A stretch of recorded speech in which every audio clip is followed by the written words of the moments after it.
வணக்கம், நான் உங்கள் Aathira. Welcome to Aathira audio books. ராதையை கண்டு கொண்ட கண்ணன் சீசன் 3 சாப்டர் 54 என்ன நடந்ததுன்னு பார்க்கலாமா? ராதிஷாவால் கண்ணெதிரில் இருக்கும் விஷயத்தை நம்ப முடியவில்லை. எப்பொழுது அவளது தந்தை இங்கு ப்ராஜெக்ட் ஆரம்பித்தார் என்பது அவளுக்கு புரியாத புதிராகவே இருந்தது. அதை ஆர்வத்துடன் கேட்க அவள் தயாராகும் முன், வில்லியம்ஸ், டைரக்டர் கிரிஷ், நாம் வந்து சேர்ந்து விட்டோம் என்றான். அதே வேகத்தில் அவன் இறங்கி பின் இருக்கையின் கார் கதவை திறந்து விட்டான். தேங்க்யூ அங்கிள் என்ற ராதிஷா காரிலிருந்து இறங்கினாள். கிருஷ்ணன் பின்தொடர்ந்தான். ராதிஷா என்று அவள் பின்னே இருந்து குரல் கேட்டது. அவள் திரும்பி பாராமலேயே அது ரியானின் குரல் என்பதை கண்டு கொண்டாள். வேகமாக குரல் கேட்ட திசையை நோக்கி திரும்பியவள் அங்கு ரியான் அவளை முறைத்தபடி நின்று கொண்டிருப்பதை பார்த்தாள். ரியான் என்றவள் உணர்ச்சி பூர்வமாக கண்கள் லேசாக கலங்கி, நான் உன்னை ரொம்ப மிஸ் பண்ணேன்டா என்றாள். அதான் என்னை பார்க்க உடனே வீட்டுக்கு வந்துட்ட போல என்றான் நக்கலாக. ராதிஷாவோ புன்னகை மாறாமல், இல்லை ரியான், கொஞ்சம் இங்கே வேலை இருந்தது, முடித்துவிட்டு உடனே வந்துவிடலாம் என்று தான் நினைத்தேன். கொஞ்சம் லேட் ஆயிடுச்சு, அதற்குள்ளே நீயே இங்கே வந்துட்ட என்றாள் சர்வசாதாரணமாக. அப்பா அம்மா கிட்ட ஒரு வார்த்தை கூட சொல்லாமல் வீட்டை விட்டு ஓடி வந்துட்டு இதெல்லாம் என்ன ராதிஷா, அசிங்கமா இல்லை உனக்கு என்றான் ரியான் கோபத்துடன்.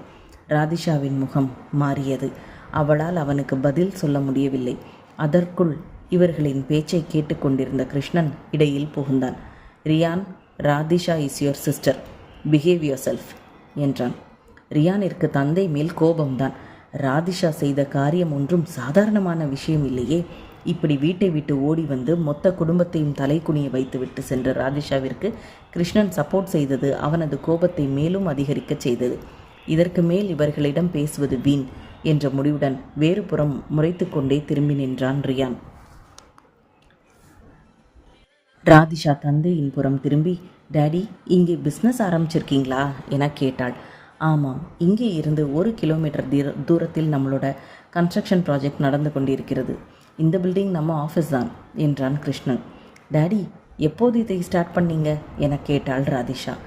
3 மாத காலம் ஆகிவிட்டது. அதோ தெரியும் பங்களா நம்முடைய வீடுதான் என்றான் கிருஷ்ணன். அப்படியே அவர்கள் மூவரும் அந்த பங்களாவை நோக்கி நடந்தார்கள். ராதிஷாவிற்கு ஆச்சரியமாக இருந்தது. அவளது தந்தை ஷில்லாங்கில் பிஸ்னஸ் இன்வெஸ்ட்மெண்ட் செய்ததனால்தான் கவின் யாதவ் அவள் உடல்நிலை சரியில்லாமல் இருந்தபோது லீடிங் பிஸ்னஸ்மேன் கிருஷ்ணனின் மகளை காண வந்ததாக சொன்னானோ? அப்படியென்றால் அவள் தந்தை இங்கு பிஸ்னஸ் ஆரம்பித்தது கவின் யாதவிற்கு நன்றாக தெரியும் என்றுதானே அர்த்தம். அதோட அந்த சர்வேஷ், அவன் கூட இங்குதானே சுற்றி கொண்டிருக்கிறான். அப்படியானால் சர்வேஷ் வேலை நிமித்தமாக தான் ஷில்லாங் வந்திருக்கிறான். இதை பற்றி எதையுமே சரியாக தெரிந்து கொள்ளாமல் ராதிஷா தான் என்னென்னவோ நினைத்து விட்டாள். பிஸ்னஸ்க்காக வீடு வாங்க மாட்டீங்களே டாடி, எதுக்காக இங்கே வீடு வாங்கினீங்க என கேட்டாள் ராதிஷா. கிருஷ்ணன் திரும்பி ராதிஷாவை பார்த்தான். அவள் கேட்டதும் சரியான கேள்விதான். பிஸ்னஸ் நடக்கும் இடங்களிலெல்லாம் வீடு வாங்கும் பழக்கம் கிருஷ்ணனுக்கு இல்லை. அங்கு வீட்டிற்கும் 5 ஸ்டார் ஹோட்டலில் தங்கிக் கொண்டே அவனது வேலையை முடித்துவிட்டு திரும்புவான். இந்த பங்களா நேற்றுதான் வாங்கியது என்றான் கிருஷ்ணன். நேற்றா? ராதிஷாவின் மனம் குழம்பியது.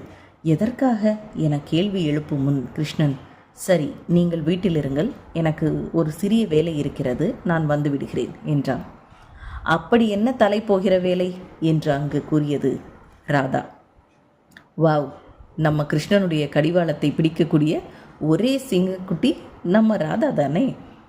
தனது தாயும் அங்கு வந்திருப்பதை பார்த்து ராதிஷா ஆச்சரியம் கொண்டாள். அதே நேரம் ராதாவின் மனதில் இரவு நேரம் திடீரென்று சென்னையிலிருந்து கிளம்ப வேண்டியதாயிற்று.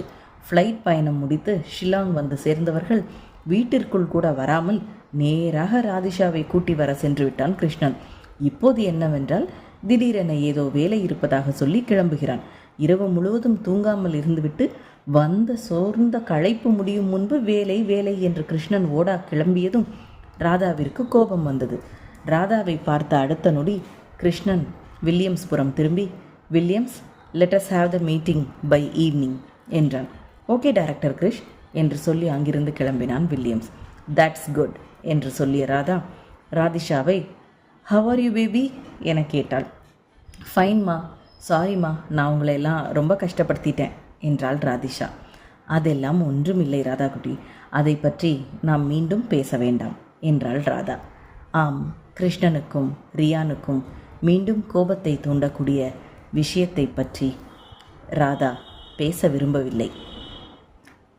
இந்த லவ் ஸ்டோரியில் அடுத்து என்ன நடந்ததுன்னு நெக்ஸ்ட் எபிசோடில் பார்க்கலாம். Bye viewers.